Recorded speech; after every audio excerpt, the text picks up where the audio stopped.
Hello বন্ধুরা, এখন বেজে গেছে হলো 11:30 আর 7 থেকে স্কুল থেকে আসার সময় হয়ে গেছে। আর চলো আমি দেখিয়ে নিই আজকে কী রান্না করেছি। একদম সিম্পল মেনু রান্না করেছি, আগে দেখাই তারপরে কথা বলছি। দেখো এখানে করেছি ইয়াম্মি ইয়াম্মি, এটা তো আমার ফেভারিট, ঝিঙে পোস্ত। কার কার ভালো লাগে অবশ্যই কমেন্ট করে জানাবে। তারপরে এখানে আছে পেঁয়াজ দিয়ে মসুর ডাল, তো এটাও খুব ভালো লাগবে খেতে। আর লেবু কেটে নেব সঙ্গে, খুব টেস্টি লাগবে। আর এখানে হচ্ছে লাল শাক ভাজা। লাল শাক ভাজা কার কার খেতে ভালো লাগে অবশ্যই কমেন্ট করে জানাবে। আর এই হচ্ছে ভাতটা আজকে একটু গলে গিয়েছে।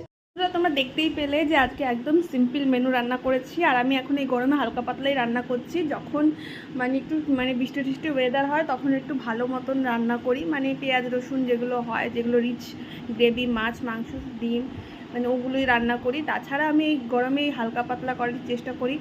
আর চেষ্টা করি ডেইলি একটুখানি শাক রাখতে। আর তাছাড়াও শাক কাটতে বাছতে খুবই অসুবিধা হয়, কিন্তু শাক খাওয়া তো ভালো। তো যাই হোক, আজকে তো লাল শাক আমার ফেভারিট শাক হয়েছে। আর দেখতেই পেলে শাক, ডাল আর হচ্ছে আলু পোস্ত না সরি ঝিঙে পোস্ত, সবটাই আমার ফেভারিট। তো কেমন লাগলো বন্ধুরা আজকের মেনু অবশ্যই কমেন্ট করে জানাবে। চলো টাটা, বাই বাই।